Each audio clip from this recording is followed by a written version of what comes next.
Estelle. Let me just start this and we'll be good. All righty.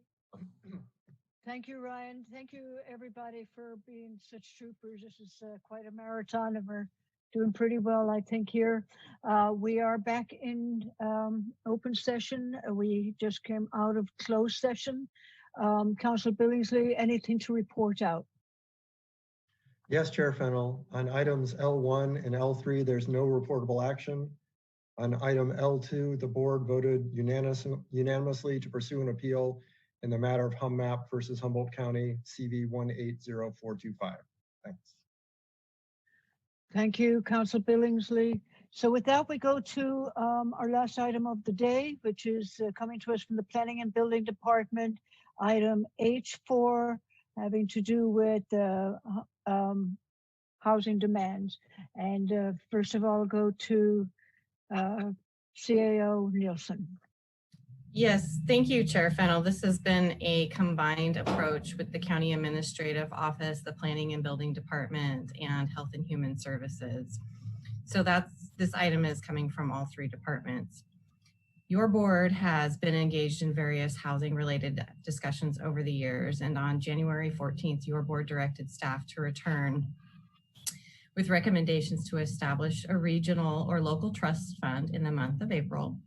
You also directed the CAO and DHHS to return with recommendations on contributions to the trust fund, including but not limited to transient occupancy tax, cannabis excise tax, establishing a vacancy tax, and also including the Lucas Street property proceeds.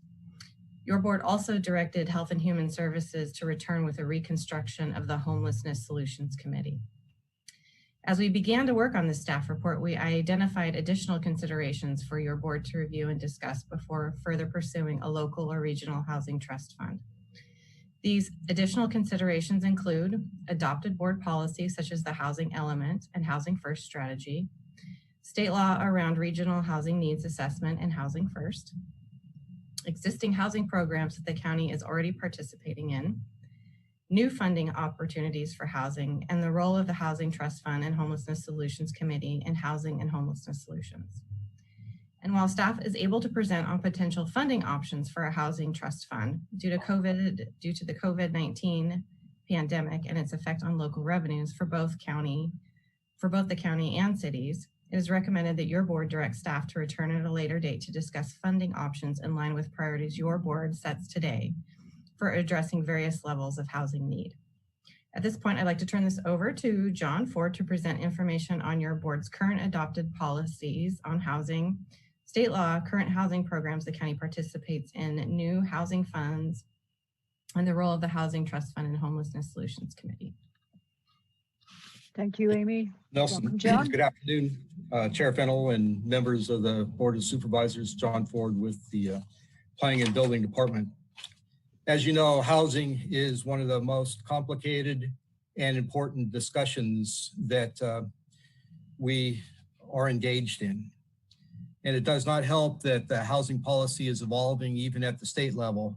Some of it is good, but some of it is not yet practical. I wanted to point out that often the term affordable housing is used either solely to focus on addressing homelessness needs or to artificially exclude homelessness needs. Neither approach is good. The overarching message that I want to communicate today is that housing is complicated. It has a lot of different demands on it. There's a lot of different competing demands that all need to be sorted out and reconciled. And hopefully, if this presentation today is successful, we'll give you a little bigger glimpse into all the competing things that are going on. It's important to understand that the housing element adopted in 2019 for the period of 2019 to 2027 is the blueprint for providing housing for the County of Humboldt. The housing element sought to address the need for housing for all income groups, all the way from homelessness up through and including workforce housing and even above moderate housing. The housing element also acknowledged that the county has historically not met its regional housing needs allocation or RHNA obligations, and a different approach is needed. The RHNA obligation is the number of dwelling units that need to be constructed for each income group during the housing element cycle. So there's two important points that I'd like to kind of introduce to you. First is that RHNA obligations are becoming increasingly important to achieve. There have been discussions at the state level due to the housing shortage in California relative to legislation that would penalize jurisdictions for not meeting its RHNA obligations. Most of this has been about withholding transportation dollars. No such legislation has been adopted to date, but the discussion has continued. And I'd also like to cue you into something that the housing element adopted and identified as a policy, which identifies that, I'm sorry. We got it here. You're good. Well, Yep. Okay. I wanted to get it into the display, but I've got, sorry for the technical difficulty. You're on the H Yeah. IM1. Get out of the raw PowerPoint, but I'll just stay there. Yeah. So that what this does is requires that as part of the annual budget process, the Board of Supervisors identify and commit a revenue stream to fund the development of housing and shelter, including for the purpose of matching federal or state funds for housing and shelter development or off-site improvements in support of eligible projects within budgetary constraints. So it's important to understand that the county has recognized the importance of needing to take a more proactive role in developing housing for all income levels within the county of Humboldt. I wanted to talk a little bit about just how much of a struggle it has been to attempt to meet these goals. And this comes in the form of a report that the board will be seeing soon, which is our annual report to the Housing and Community Development Office of the state. And this is Table B from that report that identifies our RHNA allocation for the 2014 to 2018 period, but HCD also wanted us to include the 2019 numbers in it. So then, and I'll get into the 2019 to 2027 numbers in just a moment, but the 2019 RHNA allocation, you can see there is a total of 859 units. And you can see over in the gray on the right in here is these are the numbers that we constructed. We constructed 743 units, but it's important to identify that out of this number, 329 of these were within the median income category or moderate income category, or 44% of all of our housing produced during this period was here in the moderate housing income category. In all other areas, we were below our RHNA obligation. In fact, we're noticeably short in the low and very low income housing. You can see up here that we are at less than 50% of our obligation. And if not for one project that pulled building permits in 2019, I'll talk more about this in just a moment, we would be at 23% of our RHNA obligation. So I also want to point out that these numbers are hugely skewed by the 2019 data, which includes two projects. That's the Samoa Townhome Project, which is the 79 number that's up in the low and very low income. And then also in the moderate income is the 103. 66 of those are within a project called Garden Apartments. That's in Myrtletown, being constructed by Kramer. So historically, the numbers have looked bad, but in 2019, as I just pointed out, they look really, really good. What this table shows is our 2019 to 2027 obligation of 1,413 units. and I broke this down into RENA units per year, 177 units per year, you can see from a 1 year perspective, our numbers look really, really good. But there are some things that we should take a look at and not rush to judgment too quickly, because one of the things that 103 number there represents not only the Kramer project at 66, but it also represents the fact that in 2020, the building code requires that single family residences be equipped with solar arrays. And so at the end of the year, there were a lot of developers that rushed in to submit building permits for this year in 2019, so that they wouldn't be required to construct solar arrays on their buildings. So the 66 plus, I don't have that exact number, but that's probably a number that's a little bit elevated, even though the base number is only 37. If you take out the Danco project in Samoa, you take out the Kramer project in Myrtletown, then our actual numbers begin to look very similar to the other years that we've had, 2014 to 2018. So one of the things that becomes very, very important to understand is that these two projects, Kramer's project, Danco's project, came about for two reasons. One is either significant funding to underwrite the cost of producing that project and thus creating the deed restricted affordable units, or the fact that we worked with the developer and they worked with us to fast track a project through, and they were able to get it under construction this year. The reality is we need at least one of these types of projects every year for the next 8 years in order to meet our RENA obligations. Due to the fact that historically we don't see these kinds of projects come through on an annual basis, one of the strategies that the Planning and Building Department has been focusing on is encouraging the construction of accessory dwelling units and tiny homes, and wanting to provide funding to underwrite the cost of permitting those so that we can produce more affordable housing. The staff report focused on the many different funding sources that have been and could be used for providing affordable housing. I don't want to go into those. Those are simply in the report to really show the board the many different funding sources that exist and the many different programs that we're using to fund those sources.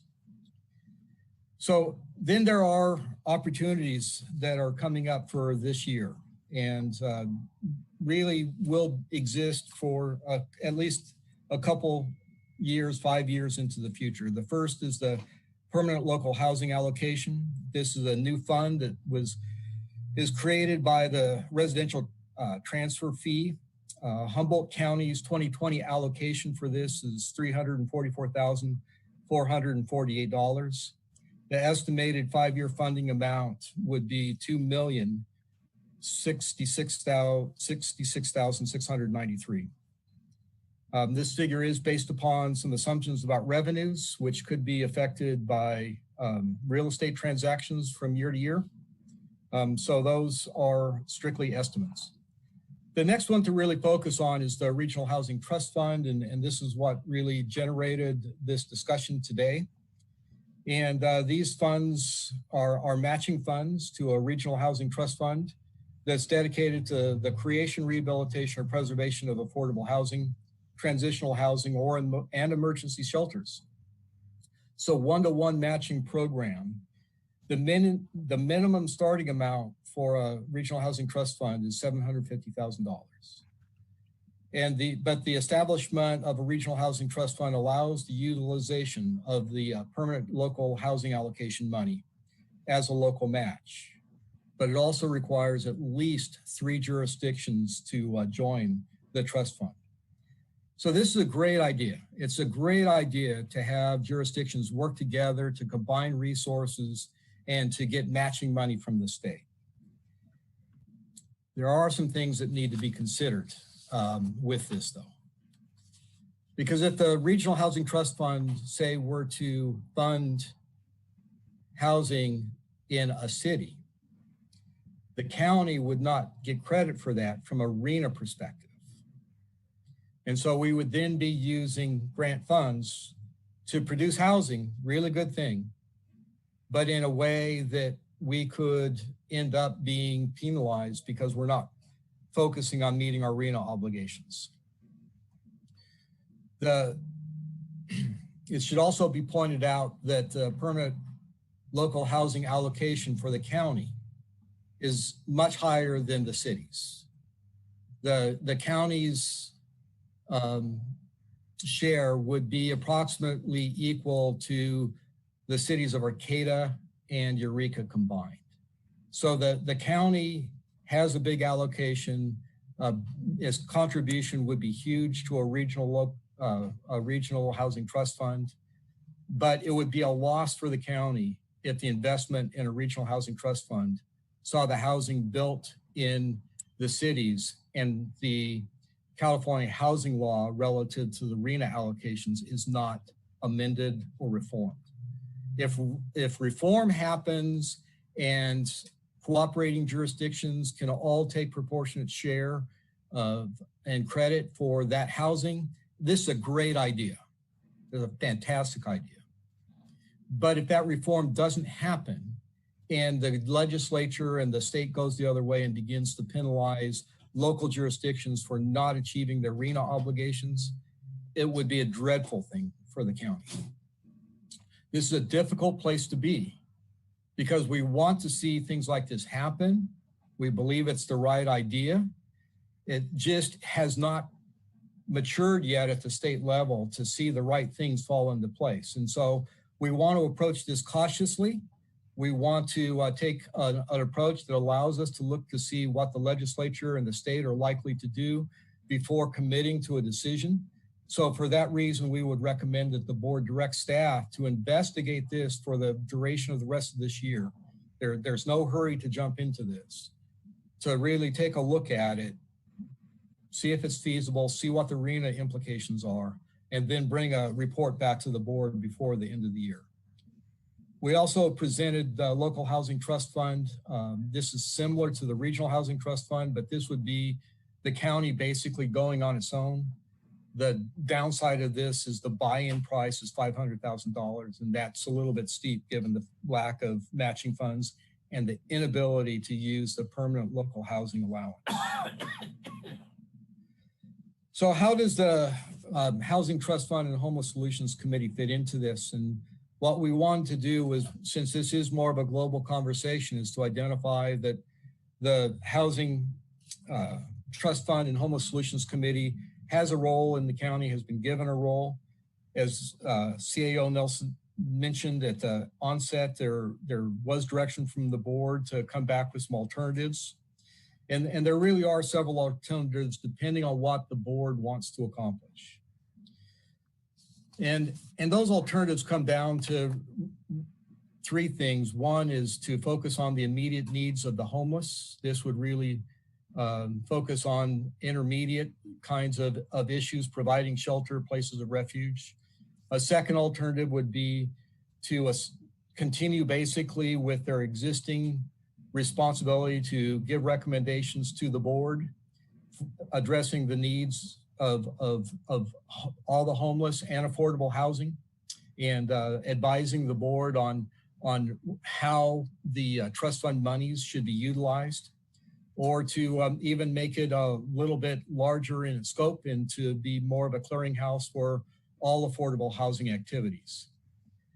One of the struggles here in thinking through this is that if the board does choose to go down the path of joining in or establishing a regional housing trust fund, the partners in that trust fund may not want to see a board appointed committee have influence over decisions relative to a regional housing trust fund. So the board's decision on the regional housing trust fund may ultimately guide the shape and function of the Housing Trust Fund and Homeless Solutions Committee.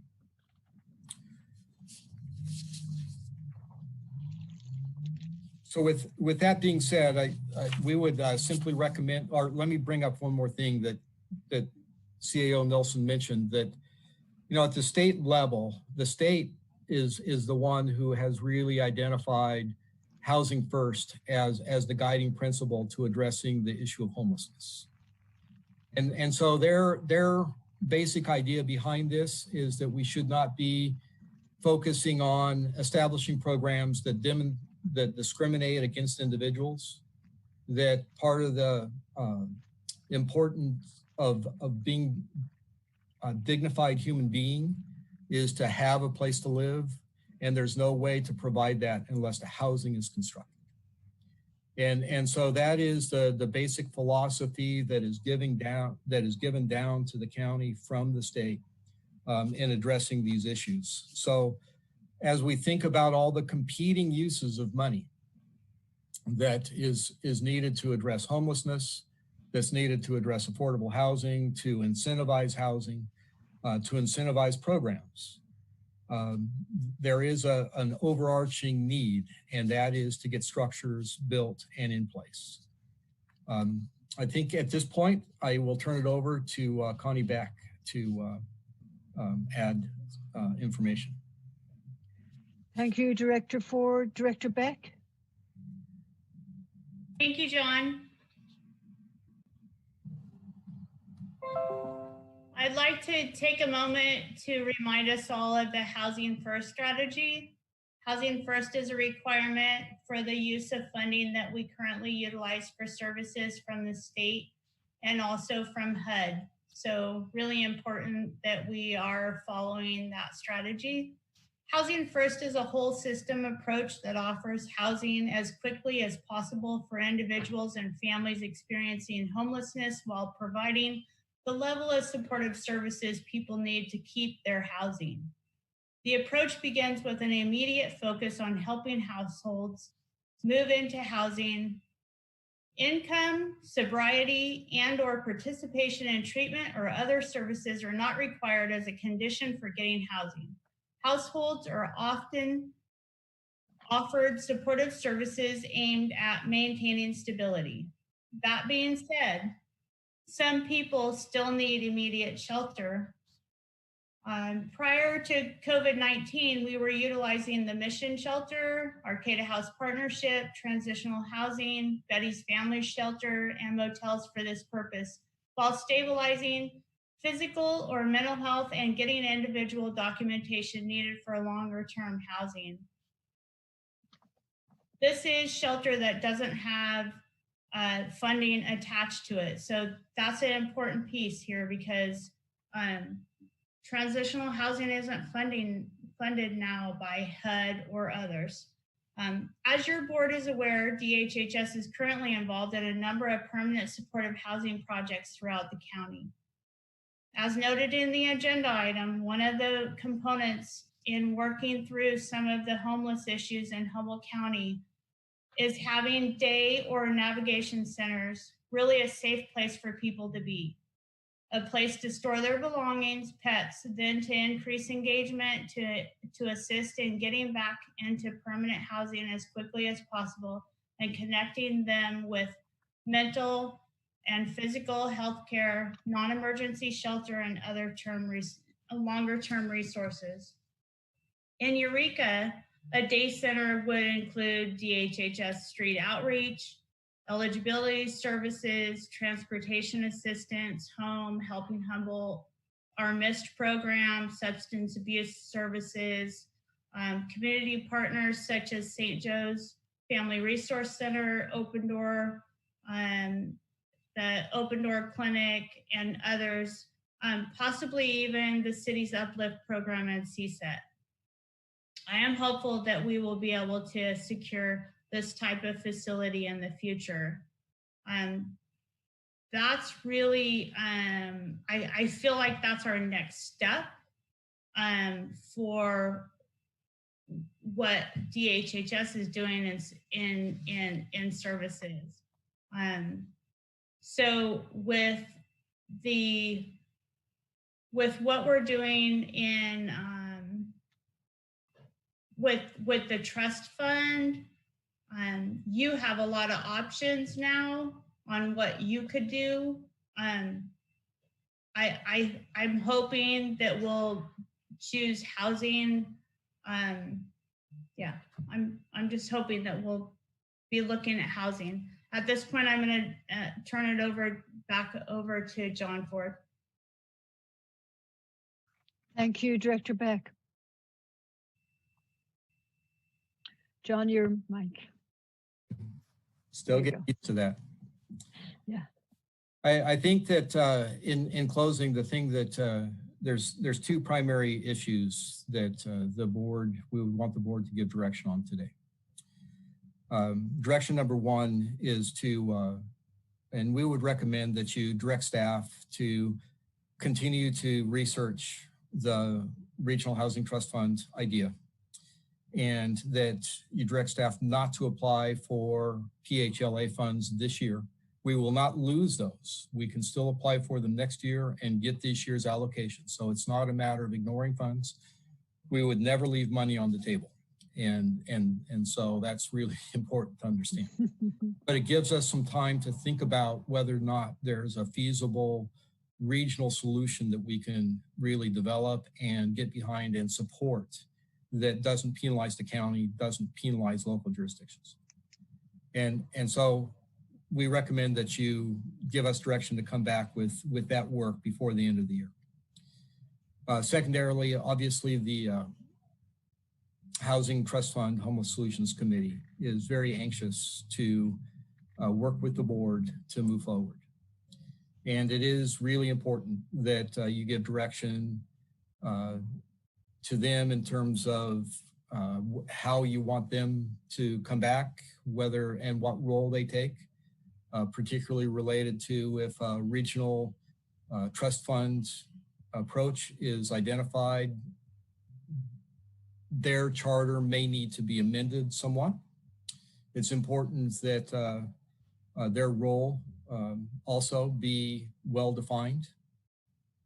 And we have had success, at least within the planning experience, with recommending committees made up of committed professionals giving professional recommendations. Think of the Williamson Act Committee, think of the Forest Review Committee.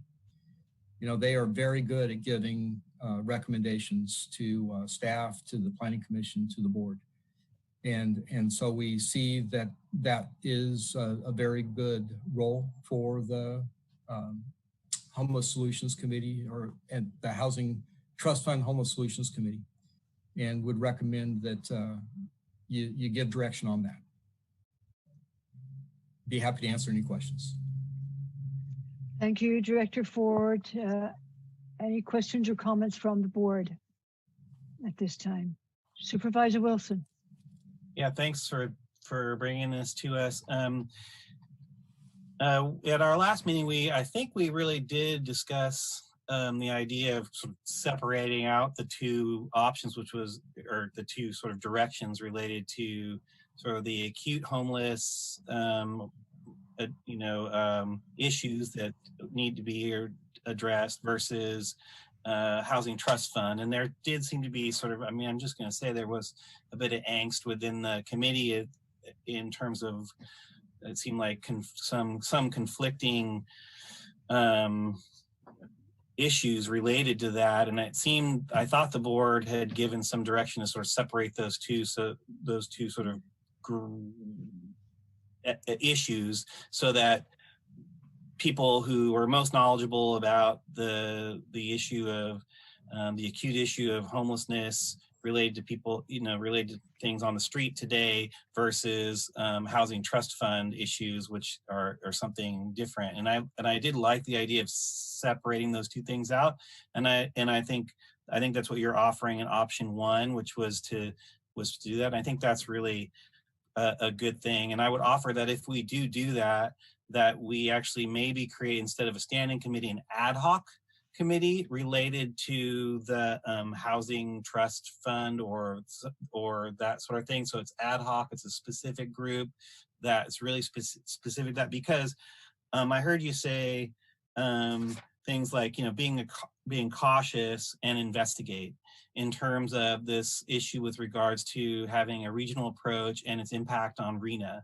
And I personally would like to take an aggressive approach and advocate that I think that we need to be aggressive in trying to address this issue of this conflict that's happening with rural counties or rural parts of counties, and it's happening in LA. This is an issue in LA County as well as Humboldt County as well as other counties, and that they're addressing or trying to deal with is this conflict with regards to RHNA numbers and this competition to the bottom, which is what's occurring. And instead, you know, we seem to still want to do that. And the reason that we don't want to head down, you know, just make housing for the sake of housing is because in rural places, often it makes for sprawl, which then costs us later. I mean, and it costs us a lot later. I mean, addressing, you know, we never get the tax revenue from sprawl that actually required to give services. Why we have Measure Z, you know, to be quite honest. I mean, that is addressing that disparity that we have. And so I would ask that if we move forward with this option one and separating out these two things, that we not just investigate how we're going to address RHNA issues, is really be advocate. And I would say that, you know, my role on the Local Governments Commission, we've been talking about this and advocating on it. I think that RCRC and CSAC would have an interest in advocating to get this straightened out. And we're seeing this issue coming up in Southern California now too, where there's a lot more power in, you know, in that conversation. And I think we are at a place where being strong and moving forward and not being, I think we should be aggressive in that and assume that we're going to come out and win that, because it is the right thing to do. And it matches two things, which is more housing and housing that's sustainable and doesn't create sprawl issues. Because if we're just going to get one-time transportation money, and because we created sprawl, it doesn't deal with the long-term cost of having to deal with that sprawl. And I want to make sure that we're accounting for that. So that's just my 2 cents about that. I think a more aggressive approach in those two directions as opposed to combining them is probably the better way to go. And that's what I support, at least starting this conversation. I might change my mind after everyone's input, but that's where I'm starting. Any of my other colleagues? Okay, well, one thing that I wanted to, go ahead, sorry, Supervisor Madron. Thank you, Madam Chair. Appreciate the presentations, John and Connie. I thought before we get too far deeper into discussion, maybe it would be appropriate to hear from the chair of the committee that we created over 2 years ago. And we have some information in front of us, but I see Lynn is joined us on the call. And I would very much like to hear from Lynn. And then, yes, I do have some questions and some input myself, but of course, we're all going to want to hear from the public as well. So, but Madam Chair, what do you think? Should we have the committee give us an update? Thank you. Well, yeah, let's since Lynn is a panelist, why don't we go ahead and have you speak, Lynn, before we go to any public comment. I'd like to hear your thoughts on this. Thank you so much. Thank you for suggesting that, Supervisor Madron. Thank you, Chair, and good afternoon, supervisors. We really appreciate this opportunity. We've been waiting for this for a long time. I wanted to just give you a little bit of background about the committee and what we have done. We were appointed in May. The appointments were finished in May of 2018. We are a panel of experts with housing, land use, policy, homelessness assistance.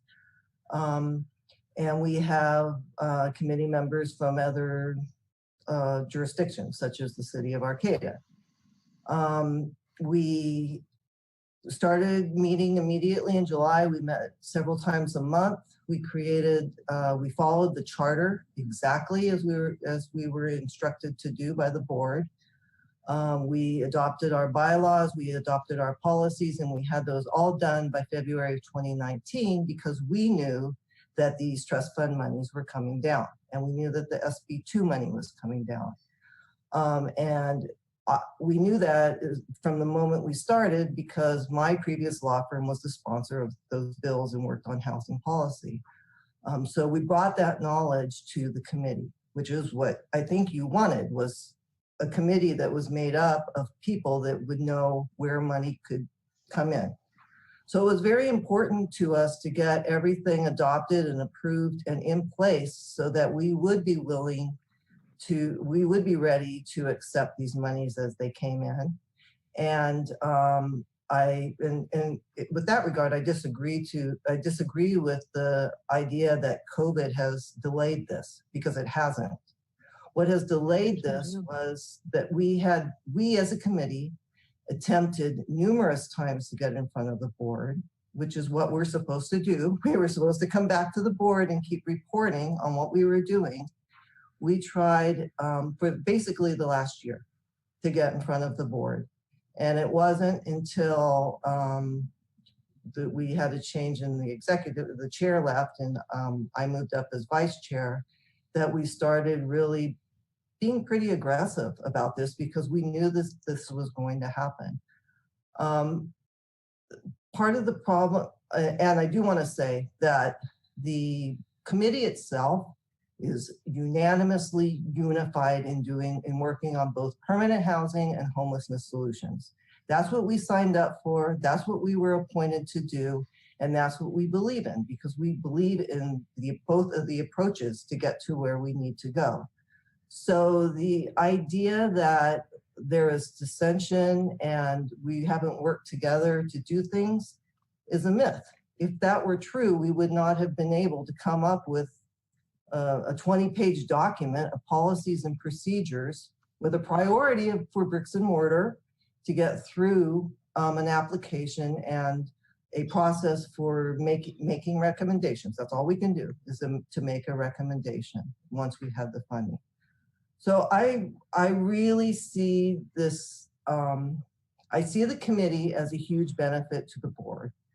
I see the committee as something that you all said that you wanted, and we have fulfilled everything we could up to this point. And I really see the problem here as being a competition for this money that's coming in. And quite frankly, I don't think any of us really care where the money goes, as long as it's spent appropriately and it's spent for the folks it's supposed to be spent for. But what is unfortunate is we're not prepared, and we would have been prepared if we had been able to move forward. You know, our policies and procedures are very clear about how we would issue an RFP depending on need, or what had the most impact, or what we saw happening in the county, in the community that needed to be addressed. We would pull in whoever needed to be pulled in, the planning department, DHSS, law enforcement, whoever needed to be there at the table to help us draft that RFP and make the criteria for the application. The policies and procedure manual goes through what we'll do for conflicts, because obviously we have people sitting on our committee that might have want to apply for those monies. So we have a whole system for dealing with that. And then a system for the committee coming together and deciding which applications would be the most successful based on our expertise, as well as the other departmental expertise that we would pull in, and then approaching the board and making those recommendations. But I don't know how that could happen if we can't even get in front of the board with our policy documents. The things that we were supposed to have done, the things that we did do, and then we couldn't get through. And I'm not blaming the board. I mean, I think that the supervisors that we all either are representatives of, or that, you know, we have reached out to and talked to, have been very supportive of wanting to know what we have done. But it has been a problem, and I think that has to be dealt with. As far as redesigning the committee, you know, you can do whatever you want with your resolution and with your charter for the committee.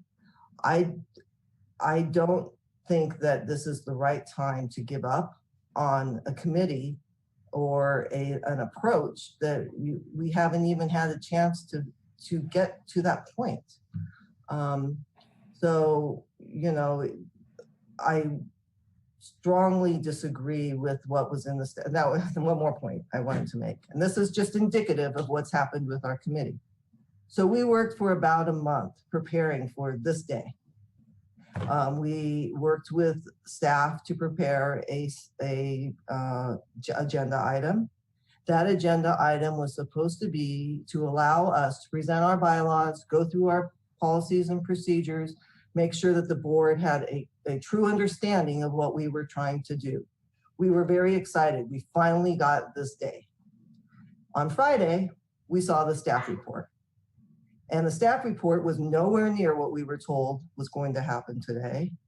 The staff report basically stymied us and relegated us to maybe being just clerical workers for, you know, different departments.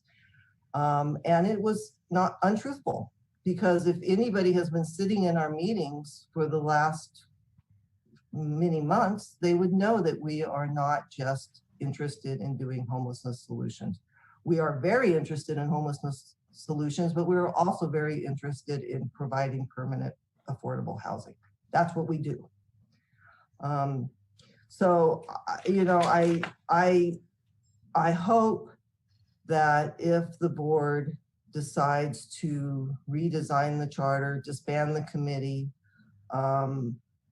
or do anything that's different than what is supposed to happen, that we've been trying to make happen, that they will allow us the courtesy to at least have a study session where we can sit down and tell you everything that we've designed, and hopefully moving forward, somebody will do something with it.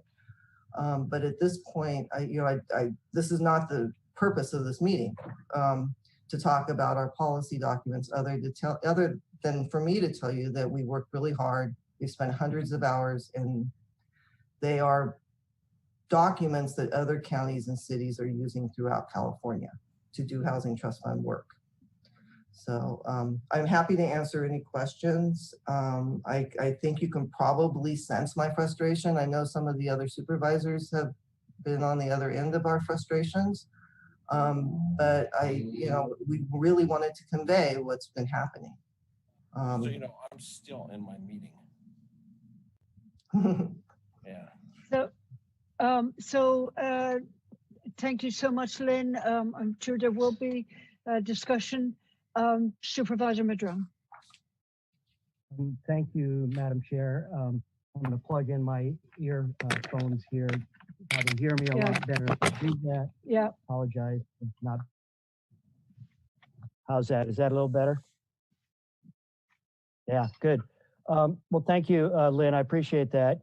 You know, I see your committee a lot like Measure Z in the sense that we created a committee that, subject to the Brown Act, we appoint one per district and a few more, tried to get subject matter experts involved, much like Measure Z. We've got fire and police and others involved, and you've come back to us with some recommendations. I want to formally apologize to my fellow board members and to your committee for having been perhaps one of the persons several months back that was saying, maybe we need to split the committee in two. So if people are wondering where that started from, I know that I certainly was one that thought that that's what we needed to do, but I've come around and realized I don't support that. I've talked to many committee members, and I have heard exactly what you said to us, that the committee is not looking to disband, and they very much want to work together on both of those goals, housing first and shelter now.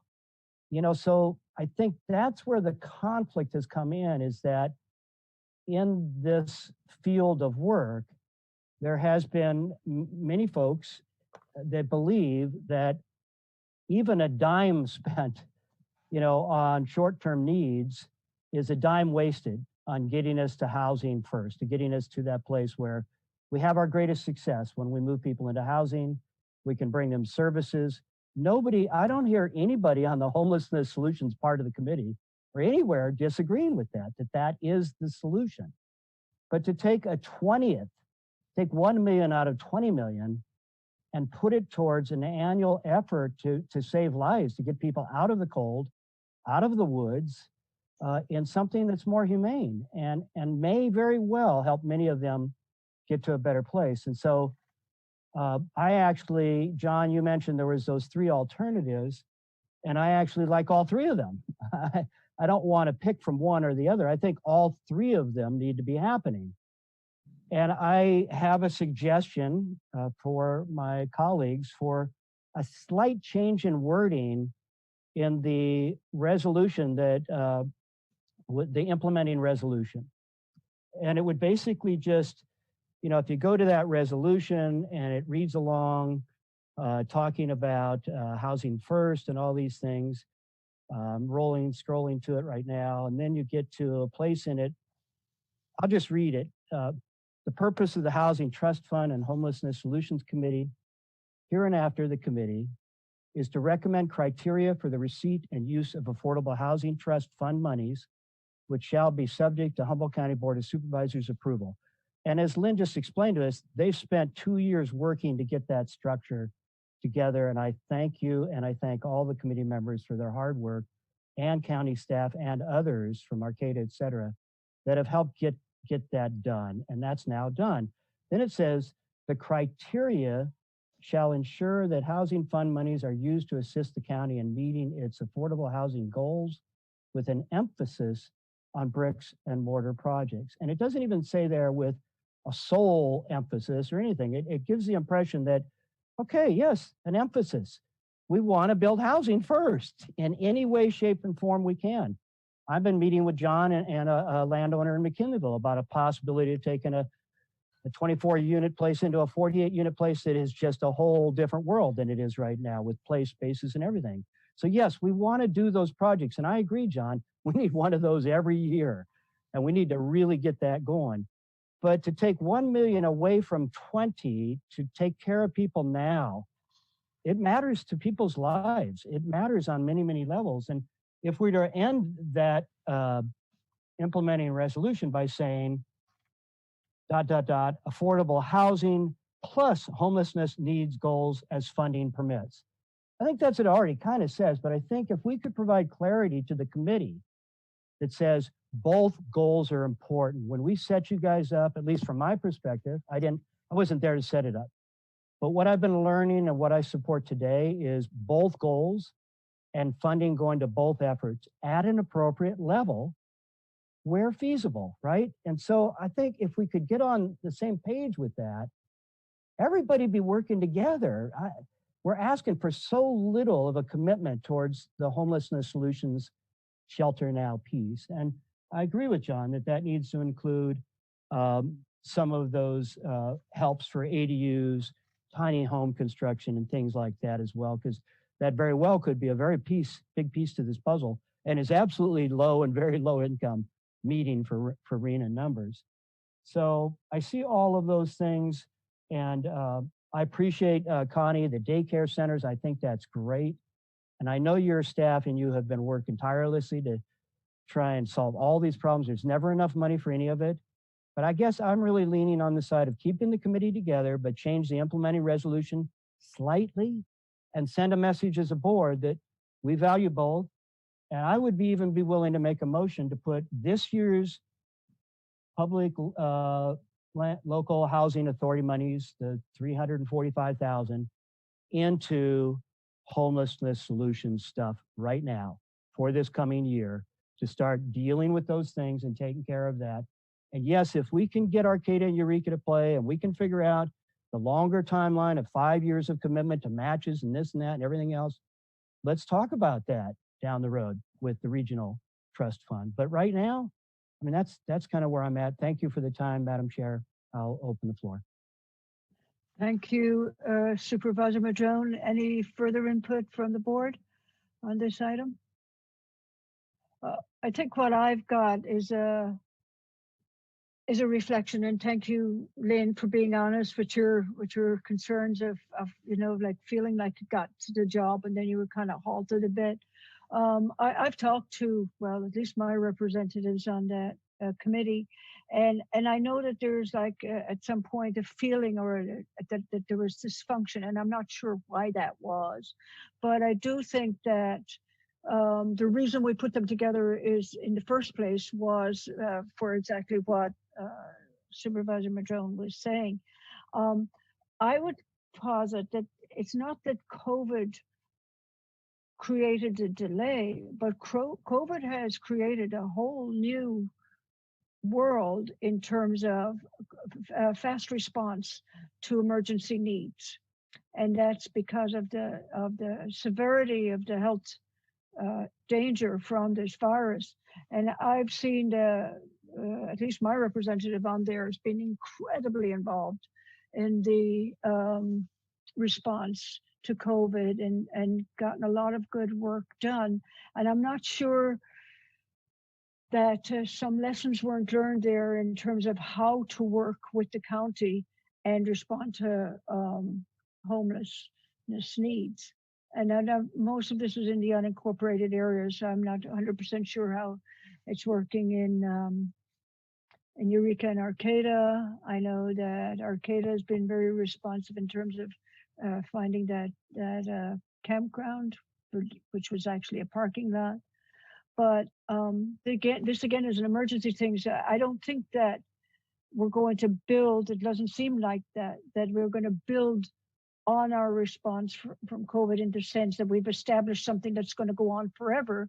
However, I do think it's given us some lessons in how to work together on both fronts. In response to what Supervisor Wilson was talking about in terms of impacting the decision makers at the state and the federal level, we need our lobbyists to be helping us with that too. I mean, I know that we're involved with CSAC, et cetera, but we need our lobbyists to also take that charge that Director Ford was mentioning.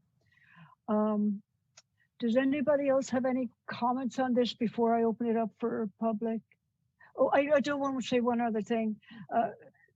Connie's suggestion about the resource centers is really pivotal in terms of being able to get funds into some of the outlying areas. And we've been talking about one of those two in Southern Humboldt. It's sort of like an anchor for some of the activities where you can interface, the county can interface with people and their needs. So I do think that has been very successful and has a lot of promise. I just want to say that. But if we don't have any further discussion, I would open it up to the public for comment.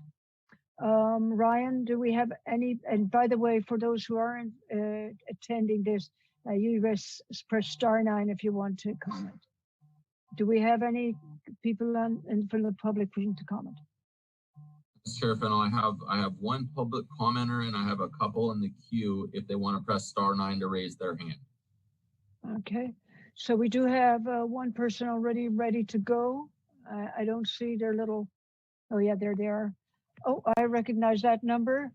You do, Estelle. What a coincidence again. Thank you for recognizing me. It's always nice to be recognized. I did have a few comments. I want to start off with sprawl. In Trinity County, we have sprawl. We have no COVID cases. Where you don't have separation, this is social distancing. And I'm not saying we want to add a whole bunch more sprawl to what we have, but your most desirable properties, the ones that get your biggest dollars, are sprawled. So it's not a four-letter word. It just needs to be handled correctly. I wish to point out a project that we really need to work on. Taxpayers League endorses it. We're having a problem with Eureka bringing it to fruition. So maybe Supervisor Bass, you can work with Eureka City Council. I have had 0 phone calls returned to me from their CEO there, their city manager, and a couple attempts from their mayor and one kind of letter, but it's the Betty Chin trailer project. My understanding is there's 40 or more, whatever, 50, I don't know, housing units that could be done. These trailers are just going nowhere. And what is the reason, you'll ask? Well, I'm going to be very direct. If Tom Madsen was their director of public works, this thing would have been done years ago. Instead, we have an individual there whose name I won't mention, but Coastal Commission staff was waiting for information for them for a long time. The main person handling that just went out on pregnancy leave. I talk to these people, you know, on an ongoing basis. And for some of you, I played back messages from that particular person. The other problem with this is, well, we need to get some smaller setbacks. Coastal Commission's ready to move on. Don't blame the Coastal Commission for these projects not going forward. They want to help us. The other problem we have was the city of Eureka wanted to put all kinds of additional uses on that parcel, and those uses may not be appropriate for that parcel. So Eureka needs to let go of the greed, get a competent person to help put this project together, and we can do wonderful projects. As far as Housing First, in my opinion, I didn't hear anybody second 5th District Steve Madrone's motion. I will second that motion. I guess I don't get to, but hopefully someone will, at least for discussion. Totally makes sense to me. We need to let go of things where you get $164,000 for a 1-bedroom unit, and we need to get things like the tiny villages and all these kind of things done. The Betty Chin project, your camping, get them out of the woods. It's ridiculous. This Housing First thing is killing us. Somebody needs to lobby for the other uses that we're going to need, because things are not going to get better. They're going to get worse, and there's going to be less honey in the honey pot, as Virginia Bass says. We need to make it worth as much as we can. Thank you for my opportunity to speak on this one. Thank you very much, Kent. Are there any other people? Yes, I believe we have another caller. Hello. Hello. Thomas Mulder here again. I'm Thomas. commenting a couple of things. I have an issue with the word sprawl as well. I think I'm actually personally enjoying being sprawled out in the hills a little bit, just, you know, a couple minutes away from civilization, so that way my child can enjoy life and also be safe and social distance. So when we're looking at development, let's think about that. And I highly encourage figuring out some sort of way to get this Zoom process to the Planning Commission, because there was a lengthy hearing about a cannabis project that ended up getting denied. So that first reading of the tiny houses and ADU did not get read, and I think that's going to help with a lot of housing shortages we have within the county. So hopefully that'll help once that comes before the Planning Commission. Thank you for my opportunity to speak. Thank you, Thomas. Any further comments from the public? Chair Fennell, I do not see any more public comment for this agenda item. Thank you very much, Ryan. That will bring us back to the board. Supervisor Bass? Thank you, Madam Chair. Wish more people were actually able to watch this one today, because this is a really important conversation. Yeah, where to go from here? And thank you, Lynn, for being on. And I totally understand any frustration you were feeling, and appreciate you willing to share it with us, because that's not easy for sure. I'm curious, you know, Supervisor Madrone mentioned his suggestion, which wasn't seconded, and I didn't second it.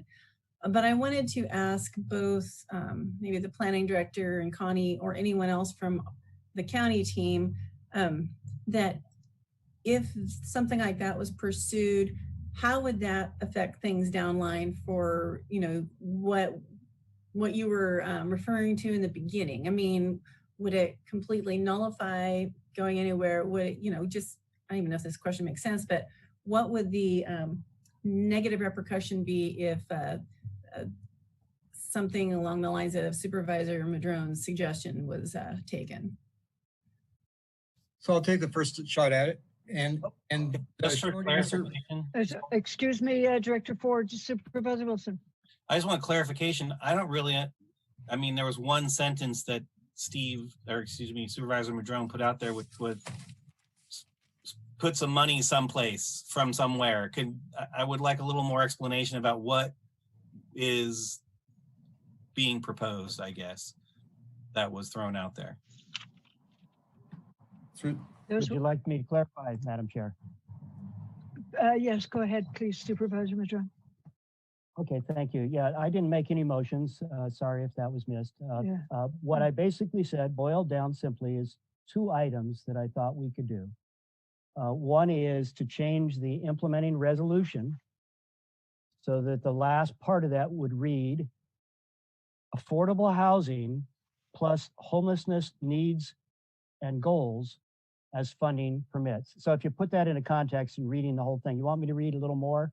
But that's just basically ending that implementing resolution with slightly different language. It just sort of expands on saying both things are important.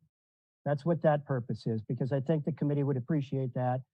I've heard a lot of people are confused, you know, because it's sort of the committee's name and certain other things in there suggest that there's two things, but then everything ends up at this housing first place, right? And so that's what that's about.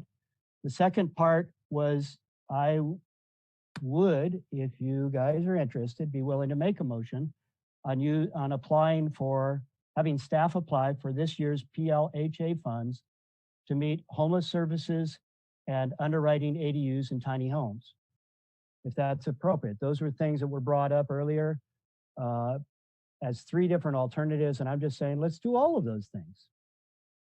I hope that's so that, And again, I don't really So there was understand not a what that motion. second thing is. I just don't that understand. those that second funding, thing, and I was the going to send it. PLHA funds. That's what Director Ford was mentioning in terms of we wouldn't lose it if we didn't apply for it. So Director Ford, can you clarify that for Supervisor Wilson and others who might not? Thanks. Yeah, the reference there is to the permanent housing allocation. This is a non-competitive fund. Basically, all we have to do is apply for it and we'll get it. It's $344,000 for the year 2020. It can be used for homeless solutions. It can be used for programs relative to homeless. It can also be used to underwrite the cost of building homes. And so what I believe Supervisor Madrone is proposing is to go ahead and not hold off on that, which was the concept presented by staff, but to actually take this year's allocation and apply that towards developing homeless solutions. And I heard the clarification primarily related to underwriting the cost and development of ADUs and tiny homes. And so then part of the question, I think, from Supervisor Bass was, what are the implications that that would have? The implications that that would have would be that $344,448 would not be available for a local match in coming years. Say if we chose to pursue a regional housing trust fund, then this year's allocation to the county would not be available for those matching funds. If it's not necessarily fatal that would happen, you know, depending on what happens with the negotiations with the other jurisdictions, given the fact that our allocation is larger than the city's to begin with, that it may be that some other, you know, proportionate share arrangement is worked out. And so it would limit our future options, but it would not cause us to not be able to pursue a regional housing trust fund. So as a follow-up to that, and I'll get back to you, as a follow-up to that, were we to take that those fundings that are tied to housing, it would be in the unincorporated area. Would that be correct? Yeah. Okay. Supervisor Wilson. And so that is that application like fait accompli, like, oh, they'll hand you the money, or is it possible you could be rejected for that application? It is an allocation that is available to the county. All we have to do is apply for it and we will get it. Supervisor Madrone? Yeah, and you know, with what John was telling us earlier, Director Ford, until something changes where we can get our RENA numbers out of it, a regional approach is not going to work for us.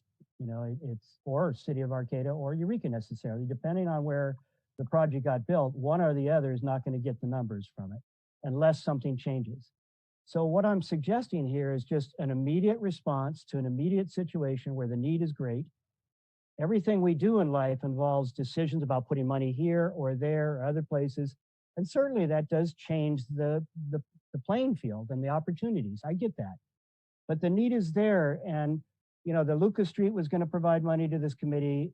Nobody's provided a bid. So are we going to just let this thing languish, or are we going to provide some funding with this opportunity?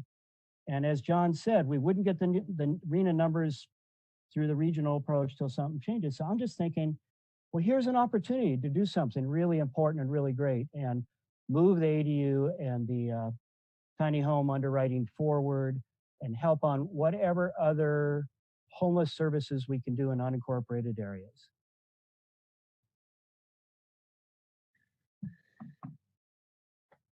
Supervisor Wilson?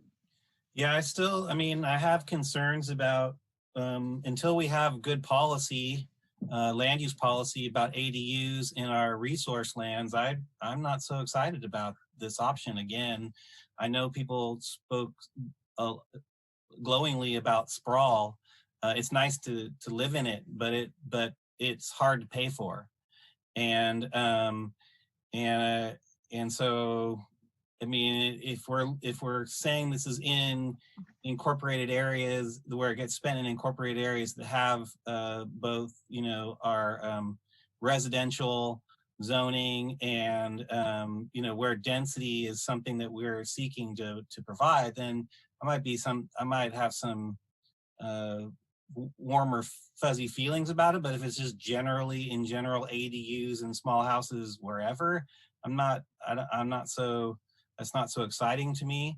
I'd also say is like, I'm wondering is like, and there's a question for Director Ford, you know, it says money can be spent anyway, like in terms of like, is it like strategy money? Is it planning money? I mean, on the other flip side of that, could we be using that money to advocate for changes in RENA policy so that we can, you know, what are the limitations in terms of that?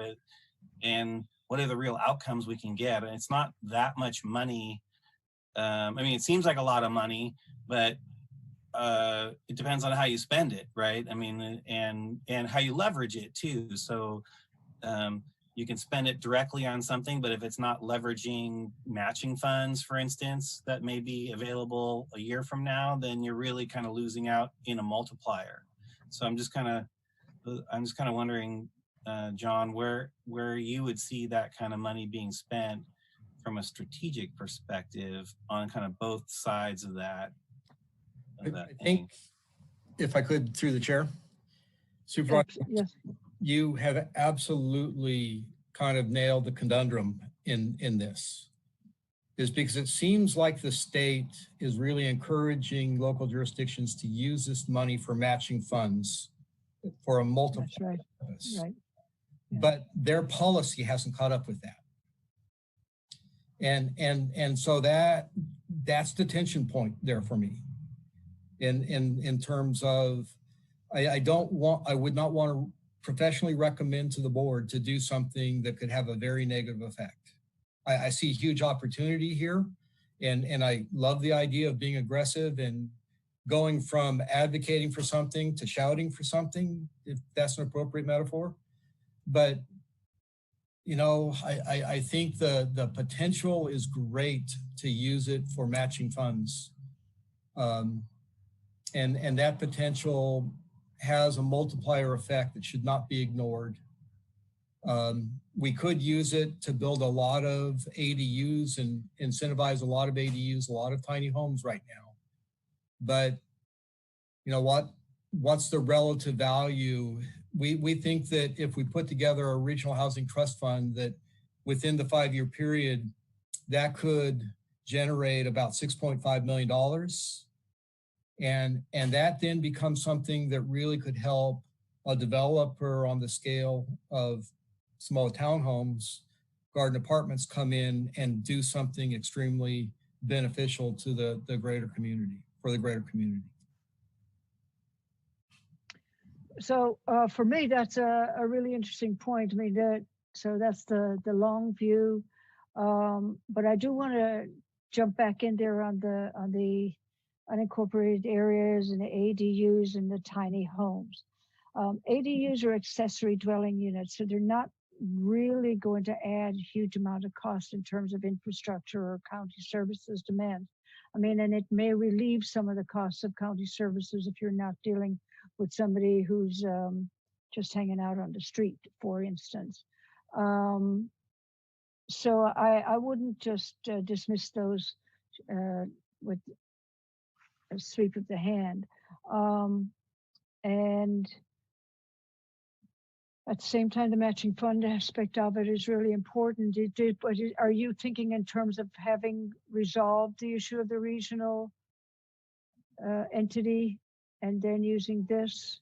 And how far out would that take us? And would there be more funding available for the next fiscal year on the same level? So our thinking is that we're looking at a 5-year time horizon and looking at using the money either as one significant contribution or a series of large but not as significant contributions. Mm-hmm. And if that could be done and use that multiplier effect, that could help build a lot of units. It does require one of two things to happen. It requires RENA reform, or it could be that there are agreements between the cities and the county that the units get spread out and that there's a equitable distribution of where units get built. I mean, I'm just kind of throwing that out there. I don't entirely know what that looks like, but you know, it's the same concept. But you don't want anybody to come out of this feeling like they have been taken advantage of. This needs to be a benefit to Humboldt County as a whole. Yep. Supervisor Bass and then Supervisor Madron. Thank you, Madam Chair. You know, I mean, back on the RENA reform, I know Supervisor Wilson's talked about that for quite a while, and I think we've all thought it for quite a while. And, you know, right now I do know that it seems like everything has switched to COVID. I know that CSAC has basically changed our entire priorities for this year based on what's been happening.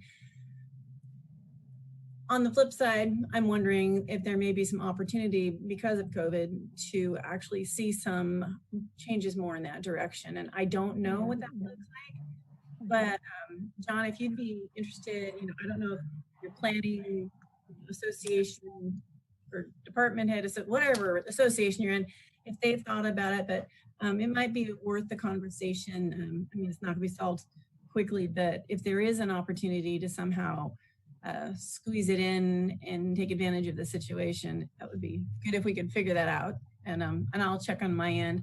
And then the other, I was going to ask, so yeah, I think the matching dollars is really important as you move forward. This $344,000, if you wanted to use part of it now for something and put the rest in a fund, is that not possible? If you just wanted to split off a piece of it? That is possible. I mean, because I think you're right about the maximum. It'd be like you need that money to have for matching, but just trying to think of the other options. Thank you.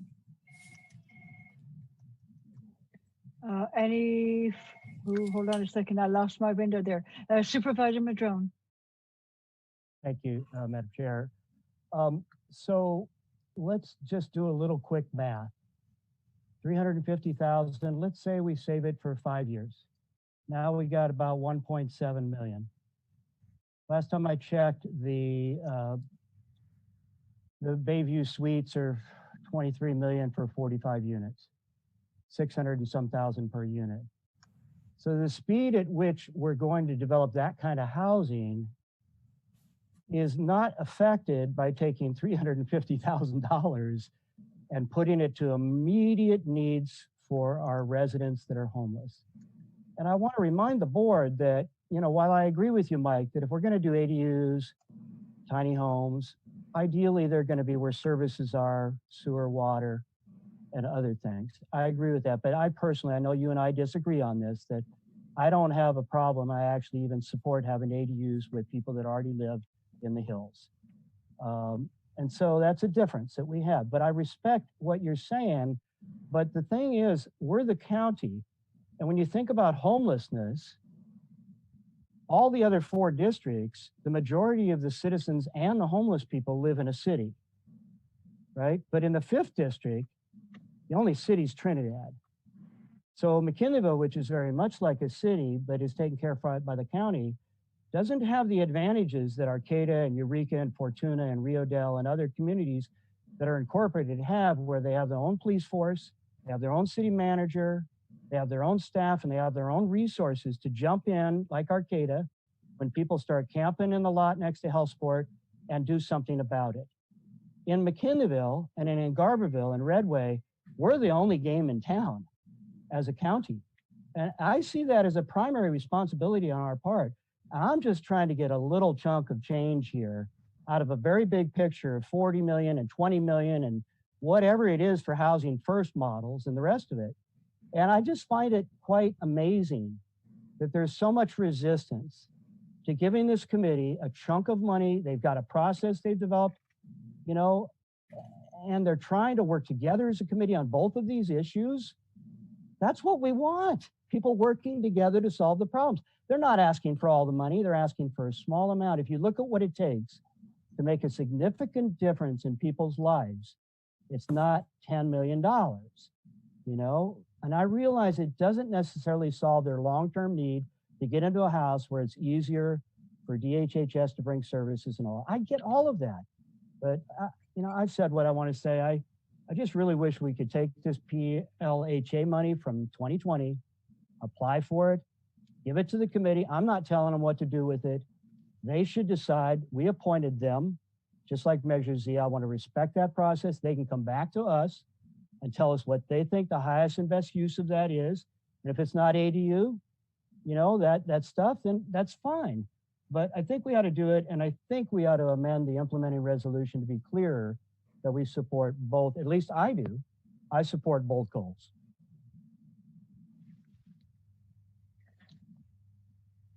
Supervisor Wilson? I just want to be clear. I support both goals. I'm not clear, and I'm not totally convinced that a single committee is the most efficient way to get to both goals, but I definitely support both goals. So, and I don't think that there's anybody in the county that doesn't support both goals. Again, just like everything else when we're talking about homelessness issues, you know, we all are conflicting on the strategy on how to deal with the scraps that we get in a society with income inequality that creates this this monstrosity. So I don't want us to get all, you know, too personalized in that regard, because in the end we all have the same vision at the other side, you know, which is people are housed and healthy and happy. So with that, I'm still not totally clear that yeah, I just want to be clear that we may have different strategies. I want to be clear that we have the same end goal. Any further discussion, Supervisor Bell? Yeah, I don't, yeah, and you're not going to shame me into it, so you're good to go with that. I think I've probably been working on, I'm not an expert on it like some of you are, but I've been working on homeless issues and getting people housed, and we've been very successful with the HHS and St. Joe's on acquiring a unit, and I think there's some more to come along those lines. I just, you know, ADUs, $347,000 for ADUs will probably give you about, if you want to put them in somebody's house and everything else, you probably can do about 30 of them. Because you're going to have your power hookups, you're going to have to get your connection from PG&E, you're going to have your sewer and water hookups. There's going to be alternative water and sewer hookups. So I imagine there's going to be a hookup fee and things like that, placing them and getting everything you're talking about. So if there was a commitment from 30 places for them to go, we might have something. But again, a lot of these we've kind of allowed, and I'm looking to supervisor or whatever Ford does up there. He supervises too. What if somebody comes into you and says, hey, I live on a 100 by 120 foot lot and I want to put an ADU in my backyard for someone in need, my aunt, whatever the case may be, what's the process? Director Ford. Yeah, thank you. It, you know, always is situationally dependent, coastal, non-coastal, but generally if— No, let's go non-coastal. It's straight to a building permit. And, you know, the costs there are for the building plan check, the cost of the plans, the engineering, the permits, school fees, park fees, things like that. And those are things that, frankly, we would like to get to a place where we can just underwrite those, so that doesn't become part of the cost. And that could be as much as 25% of the cost of an ADU. Well, I think, and to get to there, I think what we need to do is pick 3 ADU designs, you know, small, medium, large, or cool, really cool, way cool. And say, if you stay within these guidelines, we've already done the plan check. We've already done this. We've already done that. If you can stay within these guidelines, then all of a sudden you're not finding yourself having to spend the time and paying for the plan check, yada, yada, yada. And then you have the guidelines of this is knowing full well that if you're in a 100 by 120 foot lot, you've got a neighbor next door to you. So meeting the setbacks and all that to meet that criteria. So what would it take to actually get that set up and then have this get going to a certain extent? Before this COVID thing hit and everything else, College of the Redwoods was really interested in their VOTEC. Is they were actually looking at either doing containers or tiny houses and really wanted to run with it. So, and I think that's, and I know Supervisor Madrone has been trying to get that huge building up in Humboldt, but if we get them close, that'd be great for up there. We don't have to transport them if we make them here as far. So as we move forward, can we put that together for people and then start having people that are willing to let, see, the ADU thing is, it's big different if you can let Aunt Sally down back there, you know, because now you're doing family. But if you're going to let Pete, that's been living down here on the streets, that you're not too sure, but you want to make sure he's housed, is going to be a different situation. So I don't know how you address that. So maybe there's 2 fee schedules. One of the things that I'm thinking of is we talked about ADU and tiny homes. What about something along the lines of tiny homes, enough space so that you can have the social distancing if we're going to move forward with that, and something along the lines of what was done in Rio Dell, except that they're just tiny homes. That might give you quite a few more.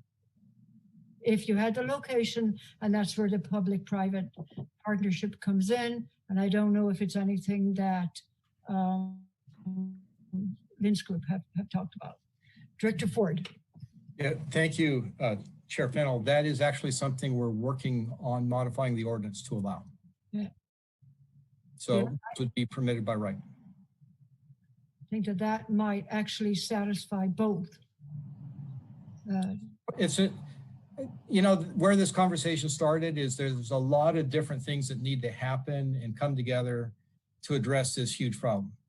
So there's not one solution, there's a lot of solutions. But the main thing we need to do is frankly make sure that whatever we're doing in all the desperate parts of it, that we're walking together and doing it in a coordinated manner. Yeah. Supervisor Bass, then Supervisor Madrone. Thank you, Madam Chair. And I hate to bug Connie or pick on Connie, but I'm just curious if you have anything to add on, like if there was if some of the dollars were used now versus, you know, putting those in the trust fund at a later date. Just curious what your thoughts are on this, to see if there's something that you think that'd be useful for now. Sorry, I didn't warn you. No, it's okay. My thought around the money was to use it for a match for a 5-year, trying to just get other folks in the community to put into the regional trust fund. That was my original idea. Not understanding all of the implications around planning and yeah, just the other things that we have to deal with, the arena issues and stuff. Yeah. So if you Go ahead, sir. I want more housing, all housing, no matter where it is in the county. I don't care. I want more housing. And that's been my fight. So I was just trying to think if there's something that's the interim that would still fit your definition, like, a hotel or something. I don't know. I'm just throwing more ideas out just because. I do think there's an opportunity to do both. Maybe we don't utilize all the funding. Maybe we use some of it and then hold some of it back for other things. It's not a lot of money. So that's why I'm thinking tiny homes. Supervisor Madrone. Thank you, Madam Chair. So there seemed to be some confusion earlier, Supervisor Bone. I nor John were never recommending that any of this money be used to actually build these tiny homes or ADUs. The suggestion was that some of the money could be used to underwrite the costs at the planning department to put together a program whereby the fees, if I heard you correct, John, the fees for that ADU or tiny home would be covered by this fund underwriting those costs. So not to build the building, but to pay for the fees. And we did something like that with the Trinidad Watershed Council, where we told people, if you'll pay for the permit fees, we'll get you grant monies to help remove and replace your septic lines, et cetera. So it's a partnership where we put some money into the planning department to help cover that. It provides an incentive for people to build ADUs and tiny homes wherever they're permitted. That's a separate planning process. And some of the cities have done their ADU stuff. The county has been trying to bring that forward. So those are two different pieces. So I just wanted to be clear. I was simply suggesting that it could go, some of it, to that purpose. And again, we've set up this committee of people that are experts in this area that work with our staff. How about if we take 50-50 of this money, let 50% sit for a match, put the other 50% into the hands of the committee to make recommendations with DHHS's engagement, back to the board to decide how to use it. And now we're talking 170,000 or something, So I just would like to see us reinforce the work of the committee. Thank them for that work. Provide some resources to do something that's worthwhile and, follow through on a process that we started. And I think creating a cleaner implementation resolution would help in that process. So I'm just trying to get two simple things done, but this has become a very large conversation. So that's good. Good stuff. Questions and answers are not that bad a thing. I mean, I don't think we understand exactly. You're talking, okay, now we're down to $175,000. How do you envision that being spent exactly? I'm all for it. I can take the whole 370, but at the end of the day, and I know that it always makes it so much more palatable when this is really a little thing and it's not that big a deal, but it seems to be a little bit more than that. So I just need to know what the end result of this is gonna be, knowing full well what the costs are to somebody on the other end and how much demand there is for this on the other end. Where are we going to, once we relax these, who's going to, is there people lined up if we pay this to accept this discounted or streamlined or process free situation. That's all I'm trying. I'm just trying to find an answer. I'm not hearing it. I'm just hearing it's not very much. It'll be good, and this is what we're supposed to be doing. Director Ford. Thank you, Chair Fennell. In response to Supervisor Bone's question, no, there's not a list of people who we have that would immediately participate. But I would point out that in 2018, in the county, we had 8 ADUs constructed. In 2019, we conducted a fair with Arcata, Eureka, and I believe Fortuna to promote the construction of ADUs. In 2019, 23 ADUs were constructed. So that was a pretty good jump. So part of the effort here would be to let people know that there is the ability to not have to pay fees, have an approved plan like you mentioned. One of the other things that we may be able to do is use that money to guarantee financing, to back up financing, to get better rates for financing. And so those things come together when people start to do the math and start to see that it would work for them. It may be enough of an incentive for people then to begin to construct accessory dwelling units and even junior accessory dwelling units, homes. Through the chair, of those 31 over the last 2 years of ADUs, were those did those end up being rental ADUs? Did they end up or were these family, did these end up being family ties, or did they just turn in their house into a duplex and add value? I'm just saying, did this alleviate any of the housing problems on the streets? If that's so in the chart that I showed you for 2019, there were 4 units there that qualified as being affordable for low income because they are designed in such a way, at such a size, that the rental value of those is affordable to a low income household. Were they required to rent them to a low income person though? No, because the rents would only be for low income or would meet low income qualifications. Supervisor Wilson. If I could. Oh yes, please go ahead. Real quick.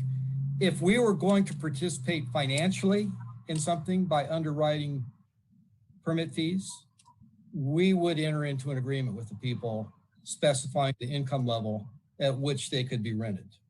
Right. If there's no engagement by the county financially, then it's hard to do that. Yeah. Supervisor Wilson. Well, this is an interesting conversation. Now we're going into ADU policy. It's pretty deep. I was not expecting that. I will say there's been a lot of that kind of conversation in terms of the members and participants in the Local Governments Commission, at which I'm a board member on. I will say that the policy that Supervisor Bone had mentioned that some jurisdictions are experimenting with, which is these pre-designed, pre-permitted structures, and for the most part there's just not been a lot of takers. I mean, and so a lot of investment has gone into that. The policy is created. They did design things, contests, and they got all this stuff together, and then people just didn't do them in the jurisdictions to any rate that anyone thought, and it really kind of just very, very few. So I want to be cautious of how much we would invest into that process without looking at successes and challenges in other locations, if that's a direction the board or the committee or wherever it goes with something like that.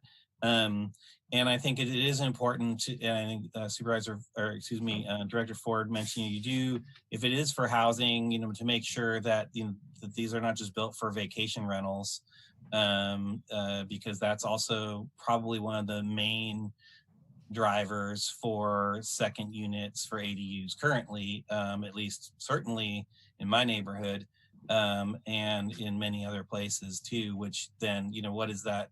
Where does that really get us in terms of housing? So we really have to think about that and what we're doing.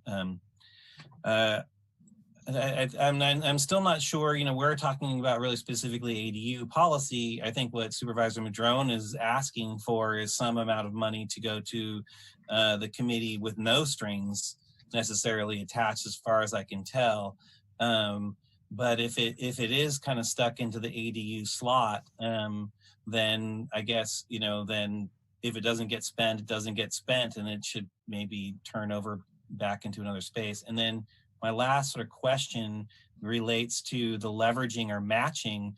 What do you mean by leveraging or matching? So if we have this $300 and some odd $1,000, I mean, I get the additive value of what Supervisor Madrone is talking about. Well, after 5 years, you have 1 point something, but that doesn't really speak to the potential for its multiplier in terms of matching. And what do we expect that multiplier really to be? Through the chair. Yes, of course, Director Ford. So that's a great question that really does need to be understood, particularly since it involves the one requirement that I mentioned, that it requires at least 3 jurisdictions to participate. So if we were to enter into cooperative agreements, say with Arcata, Eureka, or even Fortuna, I think Rio Del would be eligible now. They could then contribute all of their PHLA or PHA, sorry, funds to that. So it's not just the county's money at that point, then it's all of the city's money. We could also involve other local nonprofits that build housing, and they could contribute to that. And then that becomes the match. So it's the ability to really take a lot of different organizations' funds, put that up for a match, and then have the match come back. The minimum buy-in is $750,000. I want to follow up on, we're talking, you know, again, this issue with the counties versus the cities, in that, like in Arcata, we've built hundreds of units in the last, you know, I mean, so many in the last couple of years. And the efficiency of that based on our densities and our abilities to do that is just so much more efficient than trying to promote one-offs through ADUs in terms of where money is spent and what you really get out of it in the long term. I mean, unless of course you really are driving people to actually invest real money into creating ADUs or whatever it is. So again, I really do like obviously my preference is to build housing where it's easier to build lots of housing in a more efficient manner where services exist. And we're seeing success in that. And now Eureka is really starting to really take off as well with their change in their general plan and the projects that they've been getting going. And so I think, I don't know. I mean, if we want to entertain giving or having the committee, and when I say that committee, it's just because there's a long name, but the Homelessness and Housing Committee, have some resource to talk about and to help direct. I'm not adverse to that totally, but I do want to make sure that there is absolutely some funding available by which we can start this conversation, where we can start this coalition to really work on housing together in a very efficient manner. And I think that we could be very successful at that. And I don't mean speaking loudly to shouting. I mean, the words you used in terms of like advocating for changes in arena, the word you used was investigate. So I want to move from investigate to advocate. And I want to move again from cautious to a bit more aggressive in that policy. I do think we are at a good place to do that statewide. I think there's a lot of allies in that, and I've seen them, and there are conversations really churning on that, and it is pretty ripe, I would say, because we're not the only we're not the only agency with this issue. So I'm back to that. I don't know. I'm waiting for some direction. Okay, so Supervisor Bass, but CAO Nielsen had her hand up, and I'd like to give you an opportunity. Thank you, Supervisor Fennell. The RENA issue has been a long-standing item in your legislative platform. And so the county has been advocating for RENA changes. I do just want to point that out to your board that Paul Yoder and Karen Lang are advocating on our behalf, as well as RCRC. I have definitely picked up to the phone to RCRC and said, hey, we want to comply, but you know, we have some constraints here. So I just want you to know that that advocacy has been happening and it has been aggressive at points in time. Thank you, CEO Nielsen. So Supervisor Bass. Thank you, Madam Chair. And I'm going to go back now. I'm going to, here we are talking all around about whether some money maybe goes towards the committee and their purposes or not. But I was hoping, I don't know if Lynn, if I can ask her, you know, if for some reason, you know, we decided to split that 344.5 and, you know, send it to the committee for them to kind of figure out what they could do with it. Is there anything you could do with it? Or what do you have in mind? Or, you know, because here we're talking about all these other things. I'm going, well, I'm just kind of curious what comes to your mind since you're in those meetings. Well, it is not very much money. That's the reality. But part of our advocacy has been throughout the county to get private grants into the trust fund. And not having any money in the trust fund is difficult. But if, you know, that would certainly help that. Being able to say, can you match this, or can you match this with 30% or whatever. There are quite a few foundations that are supportive of what we're trying to do. Yeah, and I will remind people that when we first set this up, we were convinced that Lucas Street would be the foundation of the trust fund, and we couldn't sell it. So that kind of puts us in a weird position, because you're right, there is no foundational aspect to it. Also, as one of the ad hoc committee to put the original committee together, we were trying to get to that point as a Housing First community, to also have input from the community on what solutions might be out there to address homelessness. And they were tied together for the reason that so many times we brought up Housing First before the Board of Supervisors, there were conflicting inputs about it.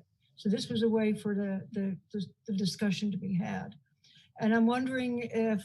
That's my question. Yeah, go ahead. I wasn't quite done with my question, so I just wanted to kind of, and then I'm so sorry, go ahead. Okay. So, and I just want to confirm with Lynn, what I'm hearing you say is, I mean, it could be used to put in as a piece into that trust fund, which is different than the piece that Director Ford is talking about. Is that like different? It would be a different source because this is already existing, correct? The donations, the community donations, is that what you're talking about? Well, you know, I was just wondering if a portion of the money went to the group right now. You mentioned putting it in the trust fund. And so I just wanted to see, you're referring to a different fund than what Director Correct. That's what gets, yes. Okay, because what I was gonna say, you know, this has been something for years and years and years we've tried. And I mean, I've only been involved like, I don't know, 10 or 11.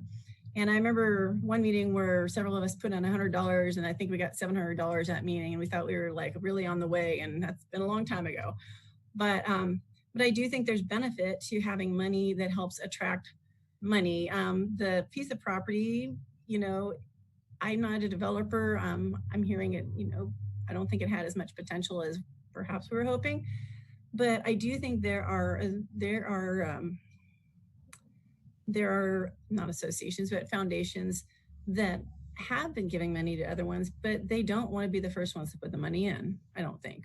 So I think there is some value in having some dollars at some point in time showing as being a balance. So I just wanted to say, I think there could be, I think that could be useful. Okay. So where are we at this stage? Anybody have any input in terms of how to move forward with the suggestion from staff?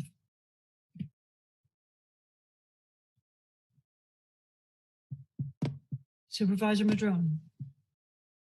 Well, I would make two motions just to keep it simple and separate the two issues. I think that might be easier. The first motion I would make would be to amend the last sentence of the implementing resolution so that it would read, the criteria shall ensure that housing fund monies are used to assist the county in meeting its affordable housing and homelessness solutions goals, period.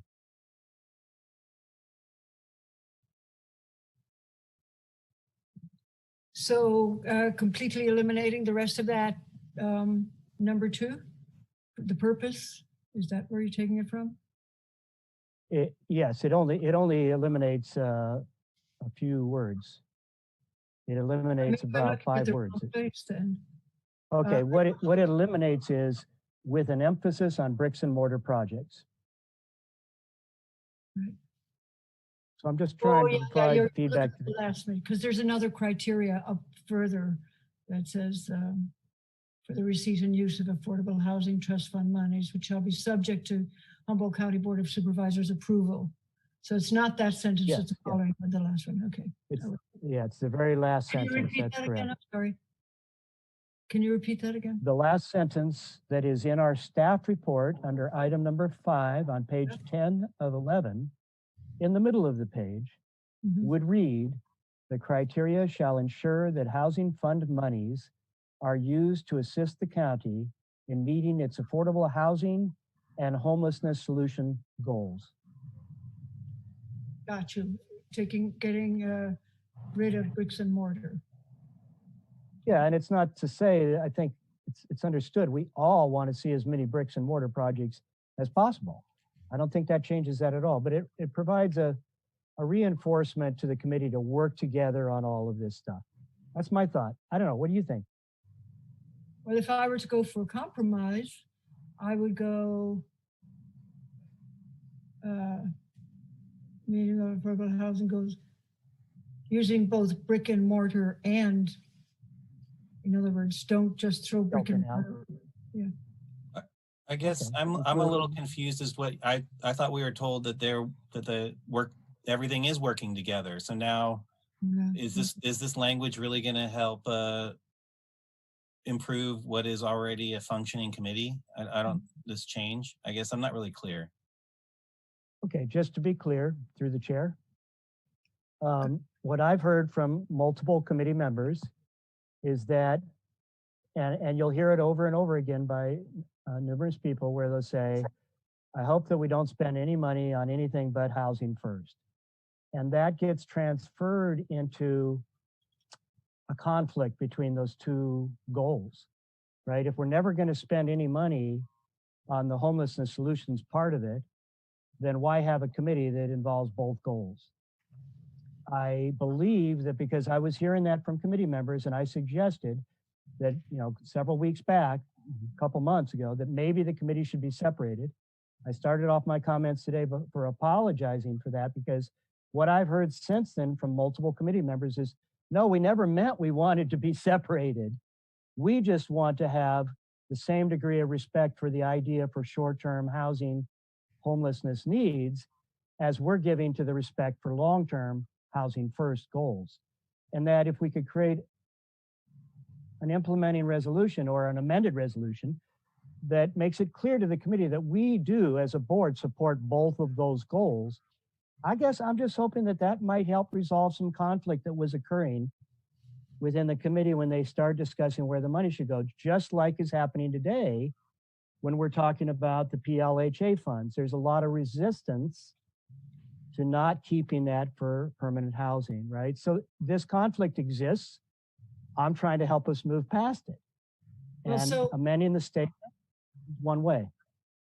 So what I want to say is that as I look at that, and as you've heard, I had a different approach which would encompass both brick and mortar and other solutions, is that if we cut out brick and mortar, what we're basically doing is we're moving away from our housing first approach in the resolution. I'm not sure what that would mean, but so why can't we, if you want to include something besides brick and mortar, include it without cutting out brick and mortar?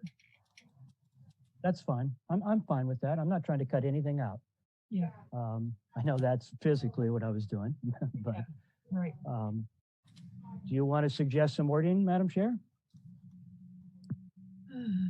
How about with an emphasis on bricks and mortar projects, comma, while considering homelessness solutions where feasible, or something? Well, I mean, brick and mortar is a solution for homelessness too. You're talking about two different approaches. Yes. So, Supervisor Braun. Supervisor Madrone, I'll have to direct this to him, and you are I know you've been meeting with these people quite a bit, and have a pretty good handle on this. Are we talking camps and along those lines, car parks and things like that? I mean, are we trying to avoid that until we actually give them the money and go there?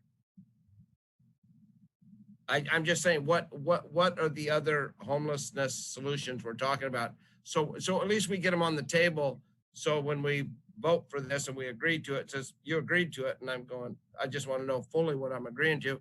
And if you're talking car parks and camps, I'm wanting to hold a little bit of money back for when all this is over and we have to also clean them up, taking a page from other counties that have already done this. So. No, Is that the end result?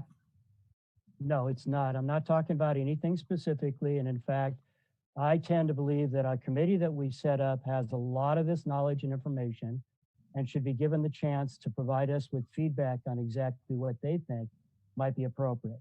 Now, am I personally in my district working with people, talking with people about solutions like safe parking lots and safe camps and other things in McKinleyville that is not a city that doesn't get any other assistance? Absolutely, Supervisor Bone. Supervisor Bass. Thank you, Madam Chair. And I just wanted to check in with Lynn, because when I heard the conversation with Supervisor Bone asking the question and Supervisor Madrone answering, and I'm thinking, Lynn is in the meetings. Maybe we can ask, what would, my thought when I asked about the apportion money going there and it going into the trust fund, I guess what I didn't ask is, well, what would that be used for other than luring in more dollars? And I didn't know if if they have maybe a strategy already of, things they plan to do first, second, and third, if there are dollars available. So can I ask Lynn? Well, I'm asking Lynn that. Sorry. Go ahead, Lynn. Thank you. So absolutely, first of all, I guess I need to remind the board that we can't do anything until our bylaws and our policies and procedures are approved by the board. But if the policies and procedures were approved as they stand now, then the way it is set up is it's sort of like a 55-60% split for permanent housing and 45% for homelessness solutions. The idea around the permanent housing would be hopefully to make loans or something along the lines of like the Small Business Development Center does, where there is money coming back, a revolving cycle of money, so that there is something to rejuvenate, to keep the fund going. Then there is also a small portion that was set aside for just grants. Like, we know it's a grant. This is going to something that needs to happen. But as far as what will the money be spent on, we don't know that yet, because we haven't been able to get that far. And I would imagine what we would do is, if we had a significant enough money to be able to come back to the board, we would say, these are our recommendations for 2 or 3 things, all of which could fit together, or maybe these 2 you choose what you would like. That's the base. That's the limit of our responsibility. It's just to sort of make sure that we think that the money is being used in the best way possible, in a viable way. And then it still comes back to the board for the final decision, like Measure Z. Okay, thank you. So I could suggest maybe on that final sentence, the criteria shall ensure that housing fund, this is all what's there already. Housing fund monies are used to assist the county in meeting its affordable housing goals with an emphasis on bricks and mortar, but including more temporary solutions.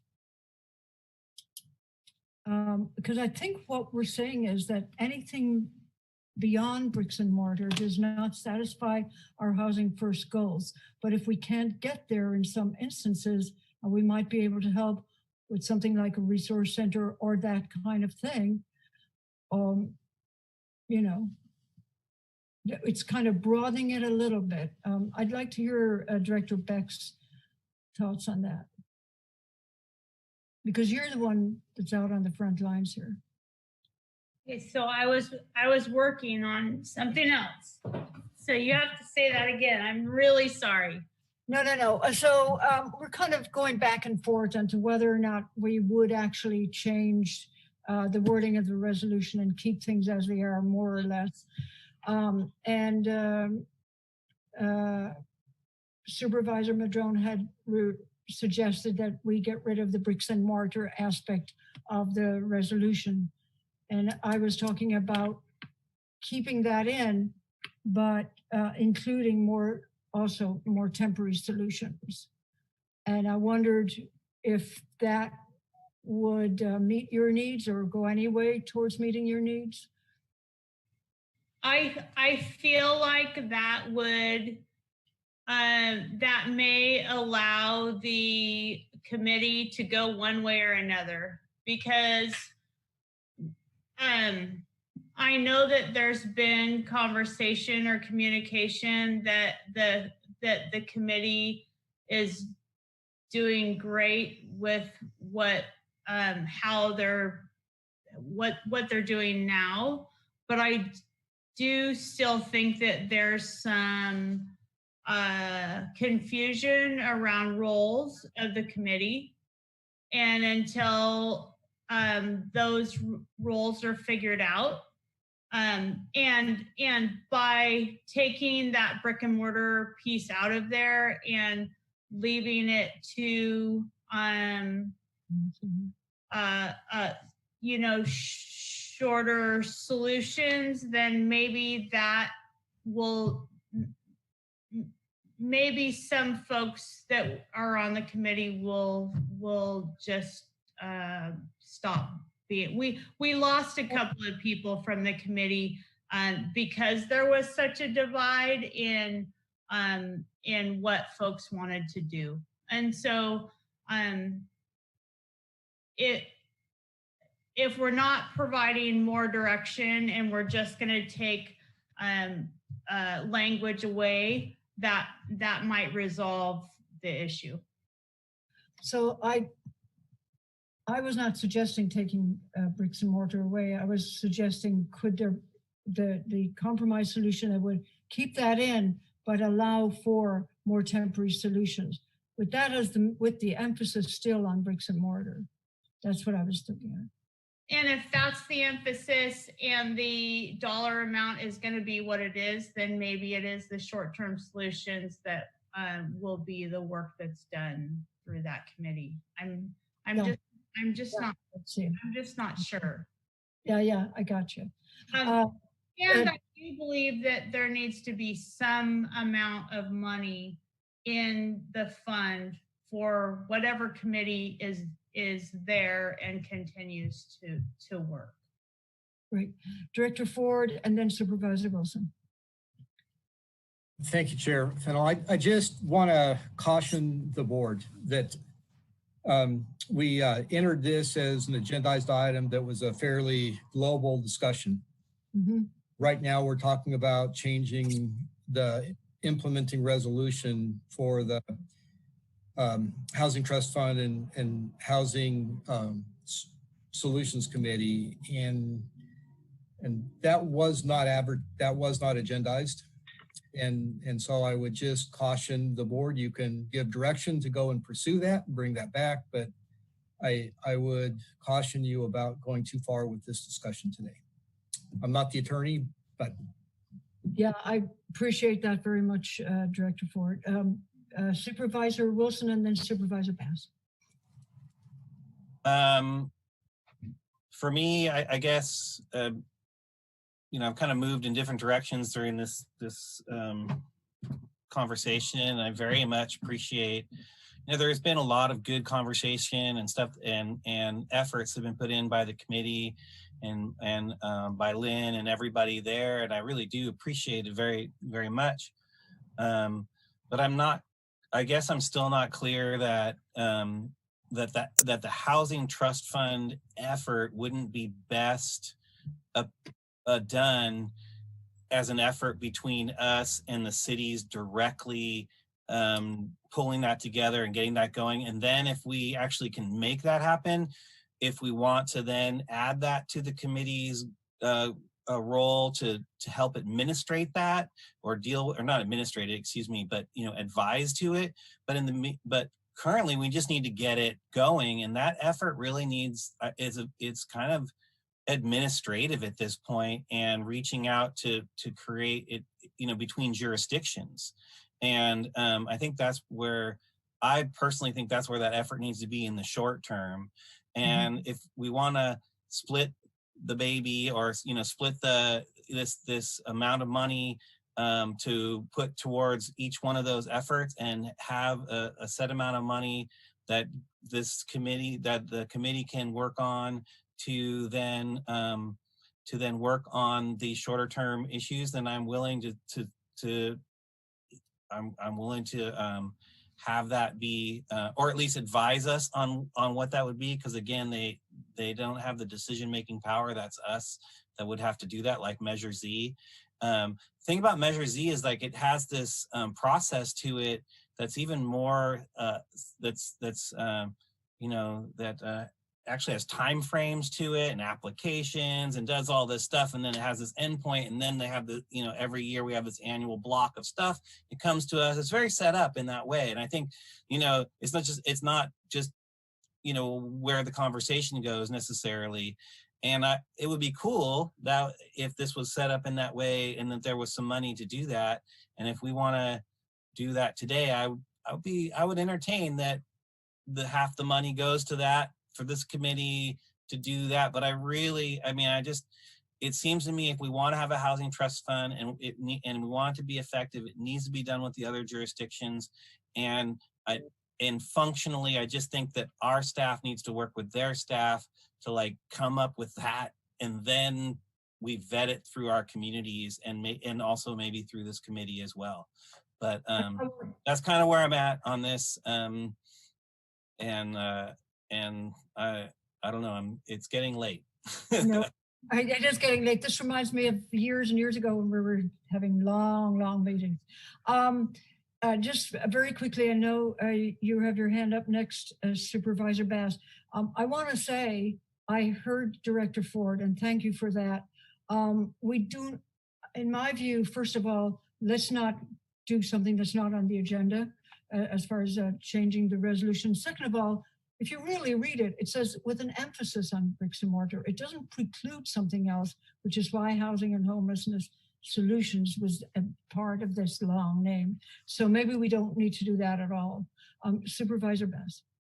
Thank you, Madam Chair. And actually, Supervisor Wilson pretty much hit the points I was thinking of as well, because I think we do have to work with the other jurisdictions. It's not going to happen quickly, though. I mean, I don't suspect it will with everything else going on, but I do believe that there is value if we can provide some funding for the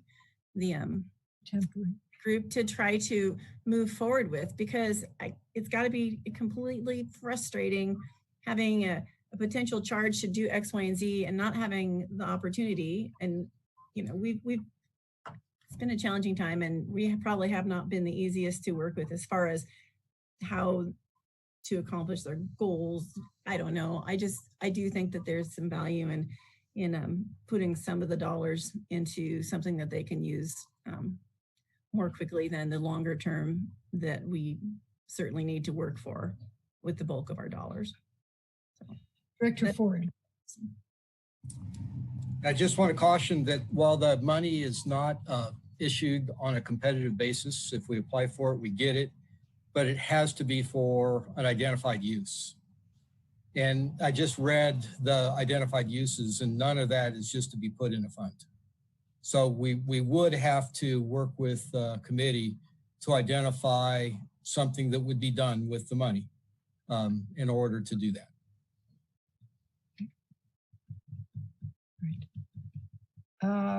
Would we, at this point, as a board, identify which section we wanted to go for what? Saying there is 146,000 available for temporary solutions. I mean, with you working with the committee on what would be eligible. So perhaps the way through this is to maybe start with the straw poll of the board to see if that's the direction the board wants to go. Mm-hmm. And you could leave it, we have until July 5th, I believe, to submit the application. Okay. You direct staff to work with the committee to develop a program to be funded. And then we would take and do that and then apply for the funding and identify so much of it would be used for matching funds and some of it would be for homeless solutions. That's a nice term, but we would have to give it some meaning. Great. All right. Let's Supervisor Wilson. Well, if we're doing a straw poll, then that's I think my straw goes towards splitting that amount of money and having staff work with the committee to work on those more immediate needs, and then the other half be put aside for basically staff to be working with other jurisdictions to come together with some sort of agreement, hopefully, and so that there's some skin in the game for that. And then when that all comes together, then and then bringing it back to the committee in terms of their input on that. That's my straw poll, whatever that's worth. Anybody else want to chime in? So I didn't just mention 146 by accident. As I recall, the number was 345, 346, something like that. And if we're looking at this is like the first jump in to see if we can identify something that would work, where we could be helpful. I would say that maybe we want to put, say, 200 to go into the other pot, and then the 145, 146 go into this experimental endeavor to see if it actually has merit and it can be used. That's kind of where my head is at, but if people want to split it down the middle, I'm fine with that as well. CAO Nielsen, did you have some to add there? You were kind of leaning back and Well, I do want to remind that the Regional Housing Trust Fund has a minimum balance of $750,000, if I'm remembering that correctly, Director Ford. I do think it would be helpful at this point if staff could come back with some recommendations on how to, because it sounds to me like what your board wants to do is set up a two-fund structure, something regional that's shared governance with the cities, and then something for the Housing Trust Fund and Homelessness Solutions Committee. So maybe staff could come back with how that could look in order to help move this along a little bit. So just a suggestion. It's a great suggestion. Supervisor Madrone. Yes, I agree with that from a straw poll point of view. And We also didn't get into reviewing the bylaws, policies, and procedures today as well. And I'd like to make sure that when this comes back, we have time to do that so we can consider the work of the committee. Thank you, Supervisor Madrone. Supervisor Bass? Thank you, Madam Chair. No, I'll stick my straw on the soda that Amy said. This is getting late. It's really, when did we get dinner on? It's starting to look less like a meeting and more like a Zoom meeting at this point. Let's see, we heard from Supervisor Wilson. We heard from Supervisor Bass and Madrone. Supervisor Bone? Supervisor Bone is having some technical difficulties we're trying to work through to get him back online, Chair Fennell. Okay, thank you. So I will go check on that right now. Thank you very much, Ryan. So basically, it seems like we're landing on, we will have another board presentation on this issue. CAO Nielsen, you had your hand up when that was suggested, as far as going over the policies and procedures. So I understand the committee's frustration with the policies and procedures. And what I would like to say to that is there's county staff at some point did try to provide some input because it isn't normal. It isn't standard practice for a committee to administer a loan program. That's typically done through county staff. And so I do think there could be some fine tuning of that. And so I do think that staff could continue to work with the committee on what's the committee's role and what's staff's role. Because there's definitely an administrative piece, an administrative component that would need to filter through staff. And that's also an additional responsibility that I just want to make sure that either planning or health and human services could take on that responsibility. Supervisor Wilson. Sorry, I mean, yeah, and I would caution about the whole loan situation. We have REDEC that does loans, and we have these institutions that have these in and of themselves doing these loans. And there's a lot of infrastructure behind doing loans. And especially when you're expecting returns on those loans. And those institutions all have subcommittees that have people with finance backgrounds. I mean, nothing's easy about doing that. And we have some institutions. And so maybe if we're really talking about doing these kinds of loans, that maybe working with those other institutions that already do loans might be something to talk about in the future. Supervisor Madrone. Having read the policies, bylaws, and procedures, I don't believe anybody was suggesting in writing or otherwise of having this committee becoming a loan agency.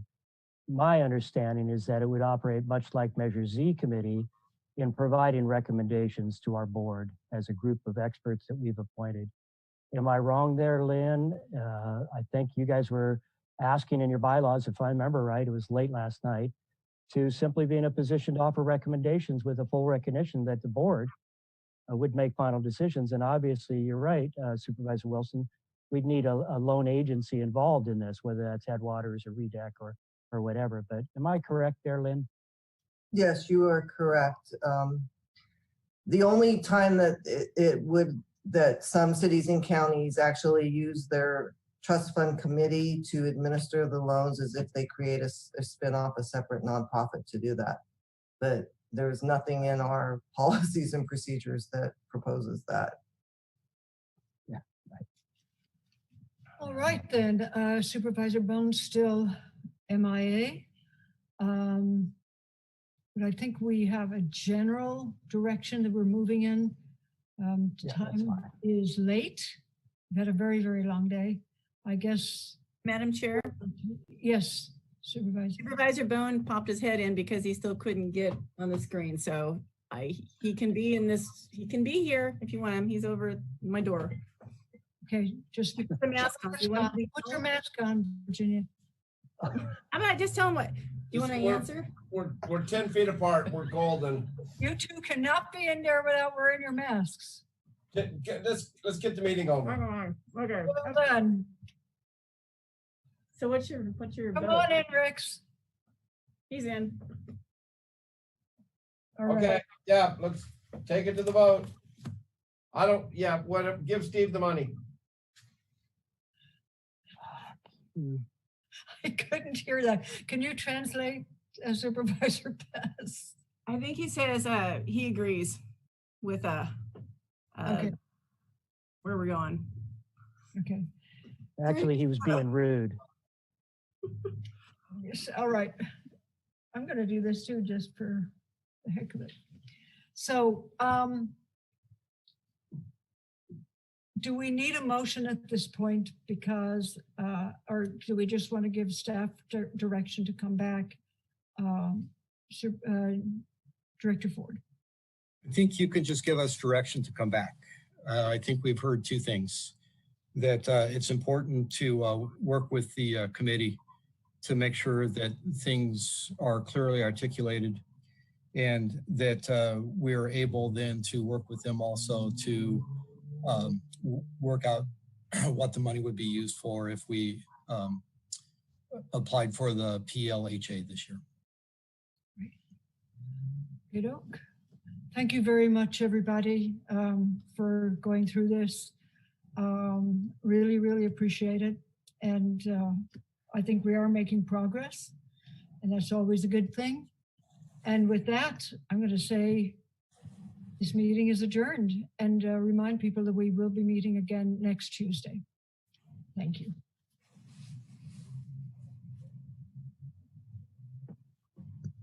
I'm having fun. I don't adjourn.